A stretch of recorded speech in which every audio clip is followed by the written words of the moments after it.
Palmeiras e São Paulo protagonizaram a pior partida do Campeonato Paulista nesse domingo no Allianz Parque. Mas antes, deixe o seu like se você tem gostado do nosso conteúdo ou se você quer dar uma chance, se você acha que esse canal tem potencial para crescer muito mais, deixe o seu like e se inscreva no canal, pois nós postamos vídeos praticamente todos os dias, sempre saindo por volta das 10 horas da manhã. Então se inscreva e fique ligado e fique atento para próximos vídeos e próximas análises e novidades aqui do canal. Começando já a falar do jogo que nós tivemos no Allianz Parque neste domingo, acho que o grande perdedor da partida não foi nem o São Paulo nem o Palmeiras, até porque o jogo foi 0-0. Mas foi o torcedor que assistiu, o torcedor que criou expectativa, o torcedor que estava esperando um bom choque-rei, viu uma partida horrível, horrível. No primeiro tempo nós não temos nem muitas coisas para destacar, até porque o melhor momento foi quando o juiz apitou o final.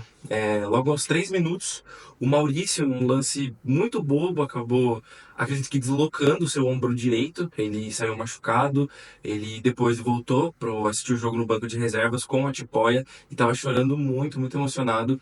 Isso é muito triste de até se falar, porque o Maurício estava sendo o principal jogador do Palmeiras nesse Campeonato Paulista, estava se firmando como titular, que é algo que ele até que fez bem na temporada passada, quando chegou, até colocando o Veiga no banco durante algum período, mas ele teve essa lesão, pelo visto foi séria, pelo choro dele. Não acredito que seja um choro só de dor, mas principalmente um choro de, cara, eu estava indo bem, eu estava tendo as minhas oportunidades, estava aproveitando e simplesmente acontece isso.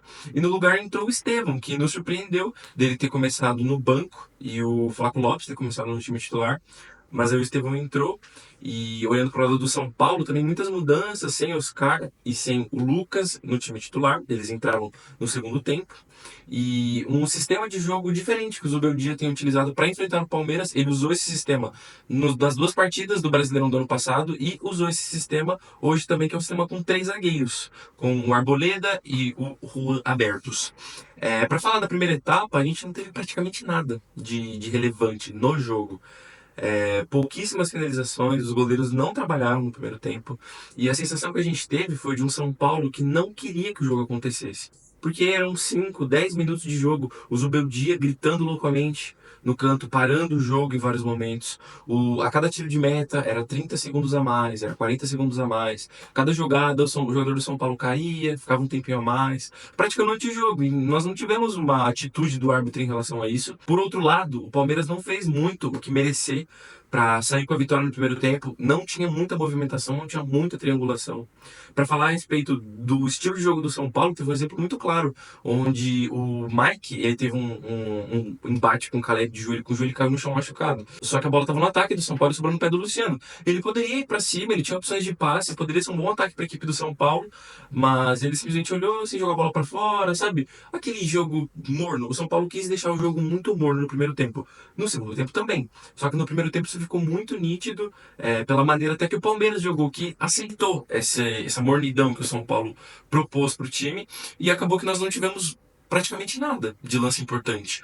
Toda vez que o jogador do Palmeiras pegava na bola, a sensação é que tinha um jogador do São Paulo logo na cola ali, fechando, protegendo, marcando em cima. O que tirava a movimentação desse jogador, e além disso, não tinha muitas opções de passes, então ficou um jogo muito ali centrado no meio campo, com as duas equipes errando muitos passes, e o Palmeiras não sendo eficiente, até porque o Palmeiras precisava mais do resultado do que o São Paulo. É claro, o São Paulo tá atrás em pontuação do Palmeiras, mas o que vai adiantar o Palmeiras ter mais pontos que o São Paulo se o Palmeiras não se classificar? A Ponte tropeçou, o São Bernardo não, o São Bernardo ganhou, o São Bernardo foi 22 pontos e praticamente garantiu a primeira colocação. A Ponte ficou com 19 e o Palmeiras ficou com 17. O benefício para o Palmeiras é que o São Paulo vai jogar contra a Ponte na quarta e o São Paulo não vai jogar de corpo mole porque precisa fazer ponto, porque quanto mais pontos você tem, melhor pode ser sua classificação no mata-mata e você poder decidir em casa, jogar em casa as quartas e a semi, e a final decidir em casa. A final decidir em casa não tem como, porque se o Corinthians chegar na final vai ser, mas é importantíssimo. O São Paulo também não garantiu a primeira colocação, então não tem como o São Paulo fazer corpo mole no jogo contra a Ponte, e isso é a grande vantagem para o Palmeiras, porque a Ponte vai jogar no Morumbi, vai ser muito difícil para eles ganharem, e um empate já serve para o Palmeiras ultrapassar a Ponte Preta. Mas olhando para o lado do Palmeiras, foi um jogo muito pobre. Agora, falando do segundo tempo, a gente cita dois grandes momentos. Um do São Paulo, logo que o Lucas entrou, que ele recebeu um passe pela ponta, ele teve a oportunidade, chutou forte no cantinho, o Everton fez uma brilhante defesa, uma defesaça linda do Everton, que tá muito bem. Teve uma bola que o Caleri sairia cara a cara com ele foi rápido, chegou no carrinho antes do Caleri. E jogando pro Palmeiras, as grandes oportunidades foram todas do Flaco Lopes, que foram três. A primeira no cruzamento, onde a bola desviou e teve uma caída bem diferente. E foi certinho na cabeça dele, ele cabeceou pro chão, mas ele não conseguiu dar força na bola. Então ela quicou e subiu um pouquinho da trave, passou perto. E na segunda, que foi a grande chance do jogo, numa jogada do Aníbal Moreira, que tinha acabado de entrar, rolou pro Marcos Rocha cruzar, o Marcos Rocha que também já tinha acabado de entrar. Ele cruzou certinho, o Flaco Lopes cabeceou certinho e o Rafael fez uma grande defesa. A última foi numa jogada onde ele recebeu dentro da área girando e já caído, mas se o jogador do São Paulo não corta aquela finalização dele, provavelmente seria gol. Então, as grandes oportunidades do Palmeiras saíram com o Flaco Lopes no segundo tempo, mas mesmo assim, foram todas em jogadas aéreas. O Palmeiras não tem uma qualidade nessa posição, é a grande carência da equipe, e a sua presidente, a Leila, ela simplesmente pisou na cara do torcedor na entrevista pré-jogo. Porque ela falou ali, estamos aqui há tanto tempo, sempre a torcida pede, já faz alguns anos que está pedindo centroavante, mas a gente vai lá e ganha, quem tem que se preocupar com isso é a gente, internamente. Ela falou meio que nós não estamos dando bola pelo que o torcedor está pedindo, pelo que o torcedor está querendo. Eu concordo no sentido de que não é ter um centroavante que esse time vai se tornar o melhor do mundo, porque não é só isso, não foi só esse o problema de hoje. Olhando para a parte defensiva, eu acredito que se não tivermos lesões esse ano, para a equipe do Palmeiras vai ter uma defesa sólida, até porque é uma defesa que está tomando pouquíssimos gols no campeonato. Mas agora olhando para a parte ofensiva, é um time muito pouco criativo, o time depende muito de jogadas individuais, como foi no empate contra o Corinthians, que foi um passe maravilhoso do Piquerez para o Maurício, cara a cara fazer o gol. A gente não tem jogadas trabalhadas no Palmeiras. A movimentação tá muito ruim. Hoje, no jogo de domingo, teve essa questão. O Maurício saiu machucado no início. O Veiga até falou no intervalo que o time não tava, que o time já estava se acostumando a jogar com esse estilo de jogo e quando o Maurício teve que sair para entrar o Estevão foi diferente, onde eles não estavam tendo bom rendimento, mas ele falou que pro segundo tempo ia melhorar. Melhorou, o Palmeiras foi melhor do que o São Paulo praticamente o jogo inteiro, mas não foi uma melhora capaz de furar a defesa do São Paulo, capaz de fazer o gol. O São Paulo não fez muito esforço para poder empatar no Allianz. E ficou nítido desde o primeiro minuto que o São Paulo queria empatar esse jogo. O São Paulo não fez muita força. O Lucas no banco, o Oscar no banco. Quando o Lucas entrou, tocou muito pouco na bola, teve uma chance, mas tocou muito pouco. O Oscar, acho que o narrador nem falou o nome dele. Então, é difícil a situação do Palmeiras, porque foi muito parecido com o que aconteceu no jogo contra o Corinthians e muito parecido com o que foi o ano de 2024 do Palmeiras. Sempre finalizando mais que seus adversários, sempre tendo mais oportunidades, mas não faz os gols, e não são oportunidades.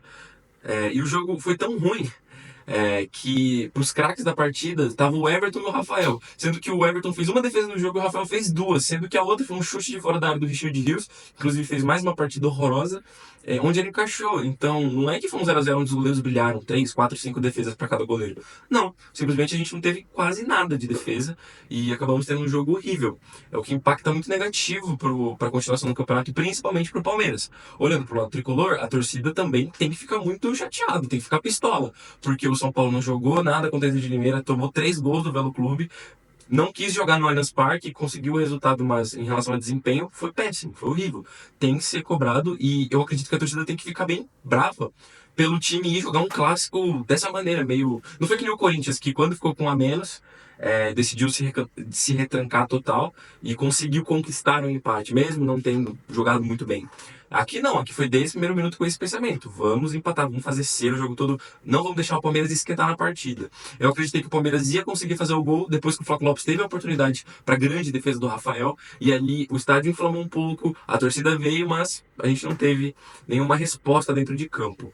Olhando para o campeonato, o Palmeiras precisa vencer os 2 jogos, contra o Botafogo de Ribeirão Preto e contra a equipe do Mirassol fora de casa. Inclusive é um jogo muito difícil, domingo, 4 horas da tarde. E já olhando para o São Paulo, eles já estão garantidos no mata-mata, só que mas o São Paulo tem apenas a 6ª melhor campanha do campeonato. Então, o São Paulo precisa pontuar. Chegou a 16 pontos apenas no campeonato, é muito pouco, mas o grupo é fraco. Se tivesse em qualquer outro grupo, a situação estaria um pouco mais difícil. Menos no do Santos, porque no do Santos já teria classificado também. Agora, o Palmeiras precisa melhorar em relação ao desempenho.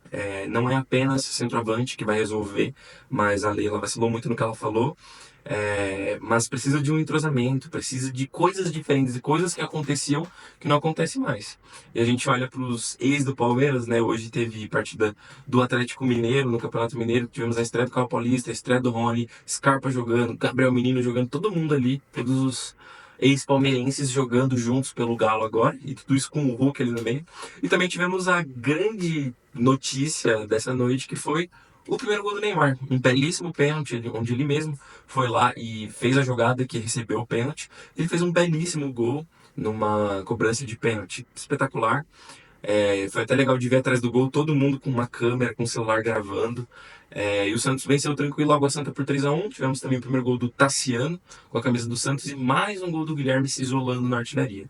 Mas é isso, eu quero que vocês deixem aqui embaixo se vocês são torcedores do São Paulo ou do Palmeiras, quão pistolas vocês ficaram com esse jogo. Se vocês esperam que os seus times vão ir bem no campeonato e dá aqui seu palpite de campeão. Quem que você acha que vai levar esse Paulistão e também todos os outros campeonatos. Falando em palpite, tem vídeo no canal falando dos palpites para a temporada e aqui, ó, temos os cardzinhos aqui com os vídeos. Clica aqui, maratona no nosso canal, se inscreva aqui embaixo, no primeiro link aqui e o único nós temos o nosso Instagram. E um abraço, fiquem com Deus, tchau!